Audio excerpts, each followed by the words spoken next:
Hello there and welcome back to another Factorio guide. Today we're going to cover the logistics system, everything I can figure out about bots, and a load of tricks that you might not know. First off, let's have a look at the roboport. Let's mouse over it. You're going to see two different coloured squares. The orange square means you're in range of the logistics network, so logistics bots can bring you items or remove them from your trash slot.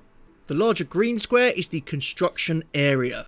Anytime you hold shift when you place an item, it will put down a ghost, or we can put down a blueprint, which is also a ghost. Any ghost within this green square, the construction bots will build, assuming that the items they need are available in your logistic network. And you'll see initially with a ghost, everything goes down as dark blue, but if a bot is on the way to deliver it, then it will turn light blue, so you know it's in the network and it's going to get built.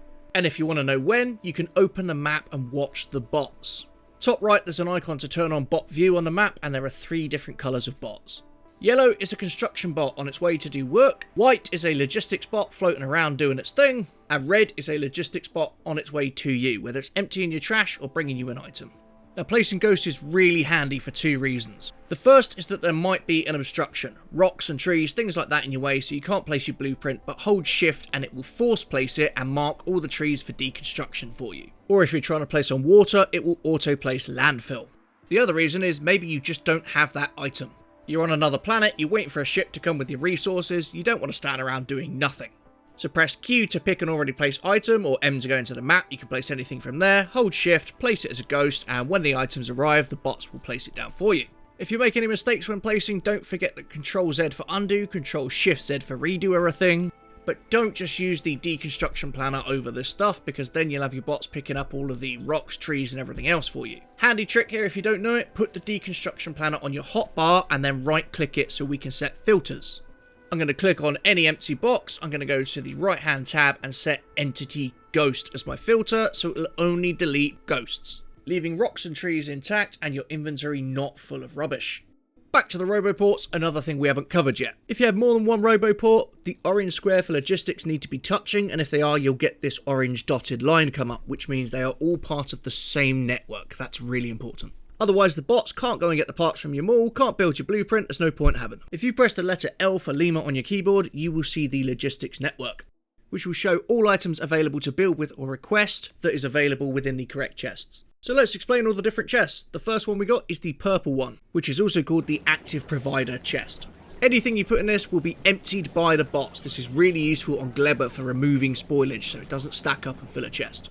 The red chest, or the passive provider chest, is basically just for storage. Most people put this on the output of all the assemblers in the mall, for example. The bots can take from it as and when they will. The yellow chest is a storage chest for the bots in the network. If you mark a load of trees for deconstruction, the bots are now holding wood. If you don't have a yellow chest, they will sit there holding the wood forever and they are no use to you anymore. They can't do anything. You can have all different items in these chests, or there is a filter in them as well, so you can set it to be a specific item if you want. The green chest is a buffer chest. It can request an item, but it still leaves it available to the network. A great example for where to use this, put them next to your rocket silos. Set a request in it for a load of nuclear fuel, iron plates, anything like that. The bots will keep it full, and when a space platform turns up that wants a load of iron, we can fill that rocket instantly because it's right next to it, rather than waiting for the bots to fly all the way across the base. And finally, the holy grail, the blue chest. This requests items from your network. So the most common example to use this, put it next to an assembler. Set the recipe in the assembler, shift right click, shift left click on the requester chest, there you go, the bots will fill it up with everything you need and keep that machine running. Once you've got requester chests everywhere, there's not much need for belts anymore. Be aware, once an item is put inside a requester chest, it's no longer available to the network, it doesn't count. Now when we unlock bots, we're still going to be at blue science. We're not going to unlock the other three chests until we hit space science, so for now, just red and yellows for us to use. So when we set up bots, it's highly recommended you use some logic on there. So have an inserter feeding into the roboport, then grab either red or green wire from your hotbar and connect the inserter to the roboport. Click on the roboport and tick read robot statistics, and here we can see what each letter refers to. These are the signals that are now going to be on that wire. So the first one I'm wiring up is logistics bots. So I'm going to click on the inserter, and on that right hand panel that's come up with circuit conditions, I'm going to click enable disable. Click the little box under the tick and go to the signals panel and find the letter we want. In this case, we're doing logistics bots, so I want the letter X for the number of available logistics bots. That means bots that are sat around not doing anything in the network. They're not currently moving items either to or from me, or to logistics chests.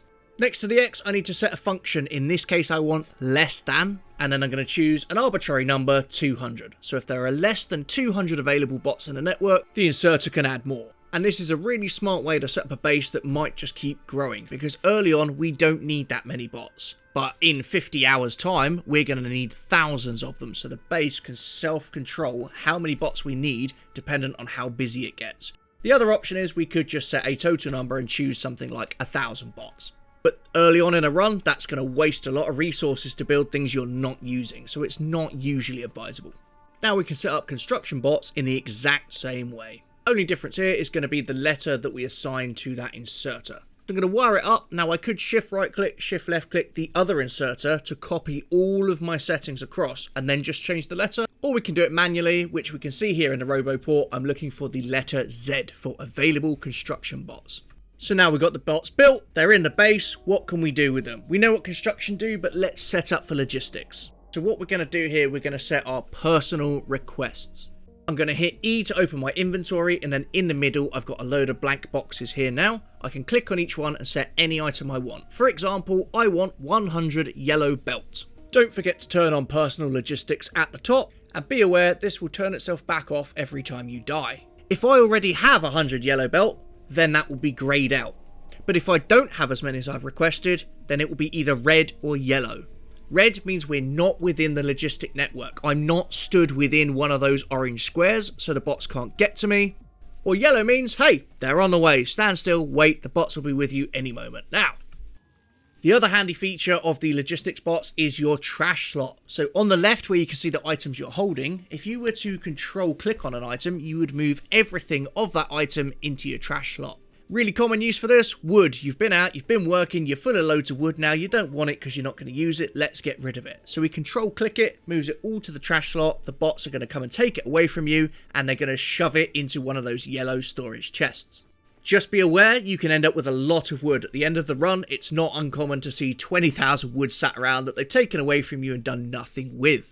So you may want to set up a request to chest, calling for wood and feeding straight into a boiler just to burn it off and get rid of it so you're not filling chests. So these are for your base and they're absolutely fantastic, but something else we can use that's really helpful is personal construction bots. Now for those, we need to create a personal roboport and put that in our armor. And be aware, when the bots come back to us and they want to charge, that's going to use a huge amount of power. So you're going to need a bit more than just a couple of solar panels in there. You definitely want batteries and you want something more powerful than solar panels if you can. If you're using personal bots, you're going to need some of them in your inventory. The standard Mark 1 personal roboport can allow you to operate 10 bots at once, so always have 10 bots on you as a minimum. You can have multiple roboports and stack this, or later on there is a better one. When you're using personal roboports, you now have a small green construction zone square around you. So any ghosts within the area around you, if you have the items in your inventory, construction bots can take it and place that for you. This is super handy whenever you're dealing with things like building a new mine or train station away from the base where obviously your roboports don't reach out there. But the one big thing you'll notice is initially bots are really quite slow. They save you a huge amount of time and aggro, especially when you're placing lots of pipes, things like that, finicky things, they are worth using. But even more worth it is getting the bot research done. Get the cargo carrying capacity upgrades, get the speed upgrades, and you're going to be very happy with your bots. I hope you all found this useful. Let me know in the comments. Cheers.